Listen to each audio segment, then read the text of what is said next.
এবছরের এখানে থিম থাইল্যান্ডের বুদ্ধ মন্দির।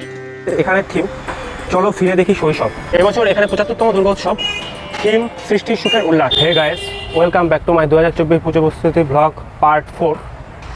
এখন ঘুরিতে পারছে 12:30 আর আমি বাড়ির থেকে বেরিয়ে গেলাম ব্লগ করার জন্য।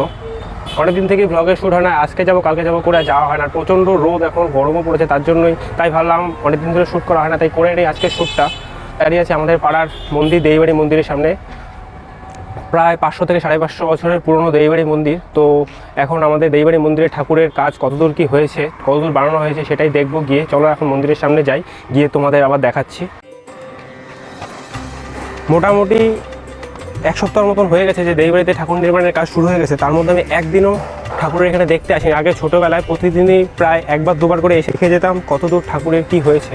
তো আজকে আমি ফার্স্ট আসছি এখানে, তোমাদের দেখাই ভিতরে।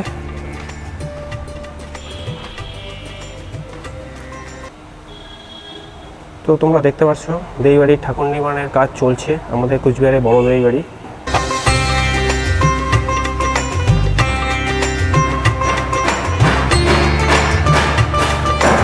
প্রতি বছরই এখানে সেম ডিজাইনের ঠাকুর তৈরি হয়। এটা কুচবিহারের রাজার স্বপ্নে পাওয়া মূর্তি। তো এখন দেইবাড়ি মন্দির থেকে বেরিয়ে যাই নেক্সট ডেস্টিনেশনে। কোথায় পুজো প্যান্ডেলে কতদূর কী হয়েছে সেটা তোমাদের দেখাই। ব্লগের সঙ্গে থাকো, দেখতে থাকো আমার ভিডিও।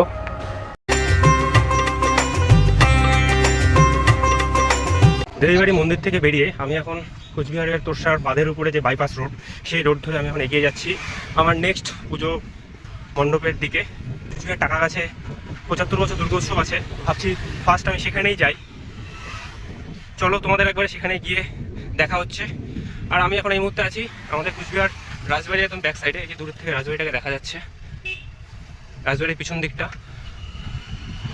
চলো এবার এগিয়ে যাই নেক্সট পূজা মণ্ডপের দিকে।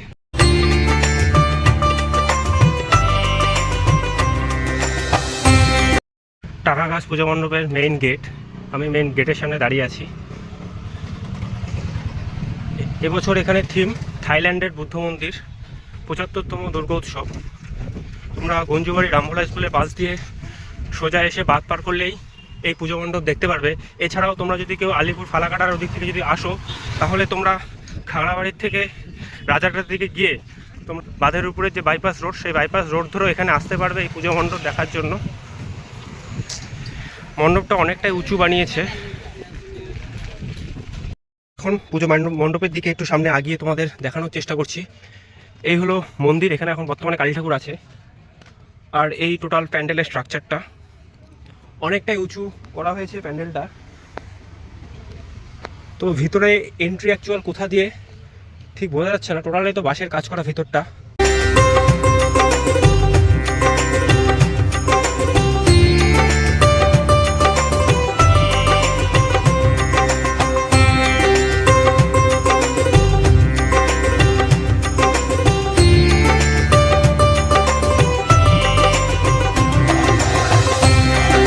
ক্লাব থেকে বেরিয়ে আমি সোজা চলে আসলাম শান্তিকুটির ক্লাব। এখানে এবছর 60তম দুর্গা উৎসব। তো শান্তিকুটির ক্লাবের সামনে এখন দাঁড়িয়ে আছি। এখান থেকে আমি পুজো মণ্ডপের দিকে এগিয়ে যাই। বাঁধের ওই পারটা হলো টাকাগাছের প্যান্ডেল, আর বাঁধের থেকে ঠিক নেমেই রামভোলা স্কুলের দিকেই তোমাদের হাতের বাঁদিকে পড়বে উচ্চ বালিকা স্কুলের মাঠে এই শান্তিকুটির ক্লাবের প্যান্ডেল। তো এখন চলো প্যান্ডেলের দিকে যাই। এই যে মাঠের মধ্যে প্যান্ডেলের কাজ চলছে। ওই পাশে মেইন গেটটা বন্ধ আছে, তাই সাইডের গেট দিয়ে আমি ভিতরে ঢুকবো। দাঁড়িয়ে আছি শান্তিকুটি ক্লাবের পুজো প্যান্ডেলের সামনে। এবছর এখানে থিম ভার্টিকান সিটি। টোটালটা এখানে বাঁশের কাজ করা হচ্ছে, বাঁশের টুকরো দিয়ে ছোট ছোট করে ডিজাইন করা হচ্ছে ভিতরে। তোমাদের এখন চলো ভিতরটা গিয়ে দেখাই। গত 1 মাস ধরে শান্তিকুটি ক্লাবের পুজো মণ্ডপের কাজ চলছিল এক সাইডে টেন্ট করে। এখানে সামনে রাস্তা দিয়ে যাতায়াতের পথে আমি দেখেছিলাম অনেকদিন ধরেই। তো সেখানেই যাচ্ছি, গিয়ে দেখাচ্ছি তোমাদের কী কী কাজ হচ্ছে। টোটালটা এখানে বাঁশ দিয়ে এবার এখানে পুজো মণ্ডপটা তৈরি হবে। সমস্ত স্ট্রাকচারগুলো এই পাশে করা আছে। বাঁশ কেটে কেটে ছোটো ছোটো টুকরো করে এবছর এখানে ডিজাইন, সবটা বাঁশের ছোটো বড় টুকরো করে এই বছরে ডিজাইন করা হচ্ছে এখানে, সমস্তটা বাঁশ দিয়ে। আর এদিকেও পুরো কাজ চলছে। এখন তোমাদের আমি শান্তিকুটির পুজো মণ্ডপের সামনে গিয়ে তোমাদের ভিতরটা দেখাচ্ছি। ভিতরে টোটালটাই বাঁশের কাজ করা। তো দেখো সামনে কাজ চলছে।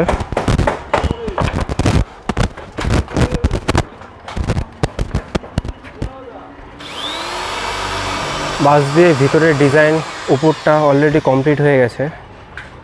আর সাইডে তো তোমাদের দেখালাম স্ট্রাকচারগুলো রাখা আছে সমস্ত।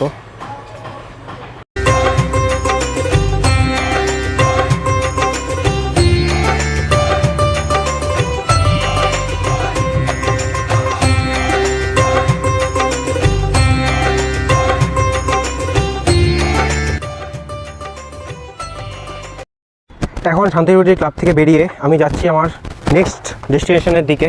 চলো বেরিয়ে যাই, দেখাচ্ছি আবার তোমাদের নেক্সট ডেস্টিনেশন। শান্তিকুটির ক্লাব থেকে বেরিয়ে আমি সোজা চলে আসলাম কোচবিহার দক্ষিণ খাগড়াবাড়ি ক্লাবের সামনে। এখানে প্রতি বছর ক্লাবের মধ্যে ঠাকুর বানিয়ে পুজো করা হয়। এখানে এবছর ৬৭তম দুর্গোৎসব। চলো তোমাদের এখন ক্লাবের ভিতরে গিয়ে ঠাকুরটা দেখাই।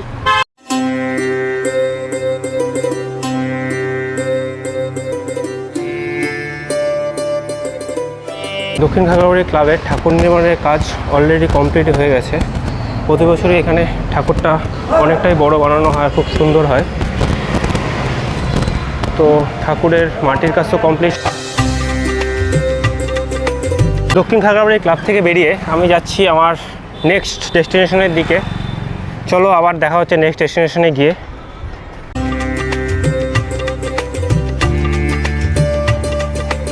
খাগড়াবাড়ি ক্লাব থেকে আমি সোজা চলে আসলাম ভারত ক্লাবের পুজো মণ্ডপের সামনে। এখানে এবছর ৬৬তম দুর্গোৎসব। আর পিছনে মণ্ডপের কাজও অলরেডি বাঁশের কাজ কমপ্লিট হয়ে গেছে, ভিতরে এখনও কারুকার্য করা বাকি আছে। আর চারদিকে বাঁশ দিয়ে ঘেরাও করা আছে।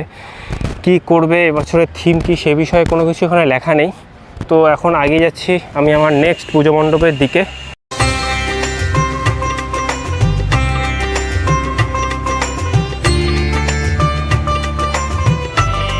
আজকের ব্লগটা আমি এখানে এন্ড করছি। দেখা হচ্ছে আবার পুজো প্রস্তুতি ব্লগের নেক্সট পার্টে। আমার চ্যানেলে ভিডিওগুলো ভালো লাগলে তোমরা লাইক সাবস্ক্রাইব করে দিও আরও এরকম নতুন নতুন ভিডিও দেখার জন্য। টাটা বাই বাই, আবার দেখা হচ্ছে নেক্সট পার্টে।